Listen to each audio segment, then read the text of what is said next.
The Redlegs go for win number 3 in a row this afternoon in Game 2 of this weekend series against the Miami Marlins. Andrew Abbott is on the bump for Cincinnati against Edward Cabrera for the visitors from South Beach. Andrew Abbott, he's having a really nice year. 9-6 with a 3 ERA over 103 innings pitched. He tossed 7 scoreless on Monday against the Colorado Rockies, punching out 8. He's won his last 4 starts. He's 4-0 over that stretch with a 1.88 ERA. But he is a southpaw, and the Marlins have really struggled against lefties, going 5-27 against left-handed starters. Jazz Chisholm hitting .252, 12 homers, 42 RBIs. Chisholm swings, yanks this one into right field on the run, and going back over his left shoulder, Reese Hines will make the catch, moving far to his left, and Jazz Chisholm is out number 1 in the first. 1 down, and now Brian De La Cruz. Here's the 1-0 pitch, and De La Cruz skips it on the ground to Ellie De La Cruz.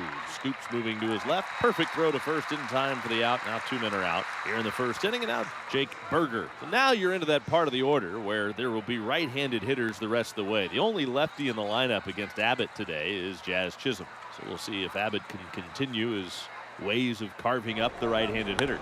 And Berger socks one in the air, center field, pretty well hit, sending Benson back, but as he reaches the warning track, just a couple steps shy of the wall, he'll make the catch, and the inning is over. So the Marlins are out 1-2-3 in the first. We go to the bottom of the first inning. Reds coming up. Edward Cabrera, the 26-year-old right-hander from the Dominican Republic, he made his return to the mound on Sunday against the Chicago White Sox, took a no decision, allowed 2 runs on 4 hits over 3 2/3. It was his first start since May 7th after a 2-month stint on the IL with a right shoulder issue. Indy up there with a .275 average. This guy's been on fire. 8 homers, 38 RBIs, his season numbers. And he swings, broken bat, fly ball in the air, shallow left field. Coming on is Brian De La Cruz to make the catch. And there's 1 out here in the bottom of the first inning. That'll bring Ellie De La Cruz to the plate. Major League Baseball's leader in stolen bases with 46. As he watches, called strike 3. Good fastball from Eddie Cabrera at 98 miles an hour. And that's the first strikeout of the ball game. 1 ball, 1 strike on Candelario. Here's the pitch. Candelario bounces one to the right side. Second baseman moving far to his left. Right fields and throws to first to get the out. The Reds are out in order in the first, just as the Marlins were in the top of the first inning. We go to the second inning. Reds and Marlins, 0-0. First baseman Spencer Steer leads off the bottom of the second inning. Spencer Steer, high fly, and long gone. So he forges a 3-way tie for the team lead. He's got 15. That's the Reds' Major League best 23rd home run as a team here in the month of July. Boy, he's got such a good swing, Steer does. 95 miles an hour, right down the can it was, and he did not miss it. Here's the 3-1 pitch, Tyler Stevenson. This ball is cranked high into the air. Towering fly to straightaway center. Jazz Chisholm's under it, and Chisholm will make the catch for out number 1 here in the second inning. 278 for Fraley. Home run, 12 knocked in the 0-2 pitch. Swing and a miss, strike 3. Nice bounce back here for Cabrera. Strikes out Jake Fraley on 3 pitches, and there's quickly 2 outs here in the bottom of the second inning. It's 1-0 Cincinnati. Second strikeout of the day for Edward Cabrera, and here comes Noel V. Marte. And the pitch is swung on it, missed, strike 3. Beautiful changeup and a nice bounce back for Edward Cabrera. 1-0 Reds after 2. Nick Fortes leads off the top of the third inning for the Marlins, facing Andrew Abbott, who's now working with a 1-0 lead after the Spencer Steer leadoff homer in the second. What a great grab by Ellie De La Cruz.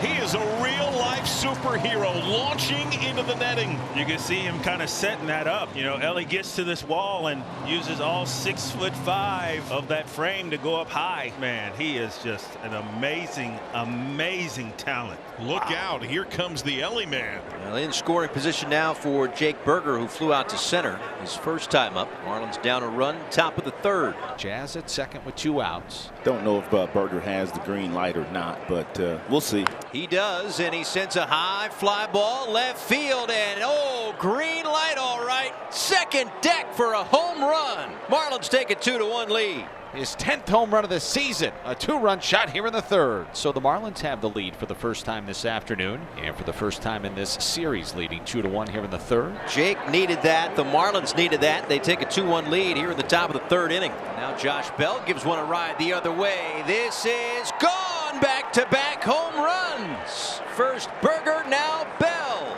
Well, if you're struggling a little bit, that's not a bad way to get yourself off the schneid. Work the count 3-0, get something in your favor. Try to hammer a fastball. Bell did it, and he found the short porch and a friendly ballpark to hit in as a hitter. 3 runs, 4 hits for the Marlins here in the third. Berger and Bell with homers. Miami leads 3-1 after 2.5. Well, what a start to the career for Rhys Hines. He has hit in all 5 games in the big leagues. Yesterday, connected on his 3rd home run, his first Major League Grand Slam. High fly, left center. It climbs off the front lip. His name is Rhys Hines, and he hits homers. 430. Rocket Rhys Hines continues to crush Major League pitching. Unreal. Rhys Hines, the first player ever going back as the records do to 1901 to have 8 extra base hits in his first half-dozen Major League games. Here's Elly De La Cruz. Talk about special. Elly De La Cruz straight away in a big way into the batter's eye. That's where the cameras live that show the center field game shot. He goes 426, and the game is tied at 3. Okay, so we have a competition now. Home run derby has come early, and the Reds may be having one all by themselves against each other. Candelario on the base 4 times yesterday, including his 15th homer, ties him to the team lead. Candelario right field. Reds lead! And anything you can do inning for the Reds. A trio of solo shots and a 4-3 edge. The Reds have played 12 games in July. No team has hit more homers this month than Cincinnati, which is now at 26 and counting. It's over 2 bombs a game. Homers by Steer, Hines, De La Cruz, and Candelario. The Reds have gone deep 3 times here in the third. They've hit 1,600 feet worth of homers here this afternoon, and they lead 4-3 as we go to the 4th. Jake Berger, who has a 2-run home run this afternoon. Tying run at third. Go ahead, run at second. Reds are up 4-3, 4th inning. Out towards center and down for a base hit. And the heads-up base running by De La Cruz will allow him to score the 2nd run, the go-ahead run here in the 4th inning. Jake Berger has given the Marlins a 5-4 lead with a 2-out, 2-run single here in the top of the 4th. Jake Berger's got 4 RBIs this afternoon. Marlins get 2 runs back. They lead 5-4 after 3.5. Here's Huáscar Brazoban on in relief of Edward Cabrera. The bases are loaded with 1 out. The batter is Will Benson. Up the middle, it kicks some. Glove on the run, sidearm throw, on target on time. Stevenson scores, everyone advances. Benson gets an RBI. Reds tie the game at 5. Top of the order, first plate appearance for Santiago Espinal, who came on defensively for India. 2nd and 3rd now, 2 outs. Now the pitch is in the dirt. It gets by the catcher, and here comes Noelvi Marte, and the Reds are back in front 6-5 on a wild pitch. Well, there are runs being scored all different ways. That one right through the wickets. It looked like the catcher, Nick Fortes, went down there to block it, put his glove down between his legs. The ball just squirted all the way back to the backstop. 1 ball, 2 strikes. The pitch, and Espinal pops one into short center field. Second baseman going out, and he'll make the over-the-shoulder attempt, but he dropped it right off the glove of Bride. It falls in the short center field grass. Rhys Hines will score the 7th run of the afternoon for the Reds, and it is 7-5. Really no man's land. It's a long way back there for Bride, who hasn't played a ton of second base to have those angles, but it drops in, and the Reds take a 7-5 lead. 5 complete. Great American Ballpark. Reds are up 7-5. Jake Berger has his 3rd hit of this game. 1-out single through the right side, and now Josh Bell makes his way to the plate. 2-2 the count to Bell with Berger at first. And here's a line drive into right field down the line. That's a base hit rolling towards the corner. Trying to dig it out is Hines. Now he does. They're going to wave Berger around third. No throw to the plate. That's an RBI double for Josh Bell. It's the 12th hit of the ball game for Miami. Now the Marlins are back to within a run. It's 7-6 here in the 6th. Marlins get a run on 2 hits and leave a man in the 6th. Bottom of the 6th inning. It's the Reds 7, Marlins 6. And that will bring up Rhys Hines. Hines home run in the 3rd off the facade of the 2nd deck and left. His 4th home run. Hines just continues to add to his legendary start to his career. Well hit! The legend grows! Upper deck! Rhys Hines doesn't hit homers, he mauls them! And all that Cincinnati Reds dugout can do is turn around and look at one another. They, like many, are in disbelief by what Rhys Hines has done to start his major league career. This is his first multi-homer game, and Cincinnati leads 9-6. What on earth are we witnessing? Where does this kid come from? He knew it. Everybody in this ballpark knew it as soon as he made contact. A beautiful swing and a long bomb. This is just simply unbelievable. 1-2 the count to Espinal. And now Espinal unloads. He sends one high and deep to left center. That's gone. 3 rows deep just to the left of the 379 sign in left center field. Espinal.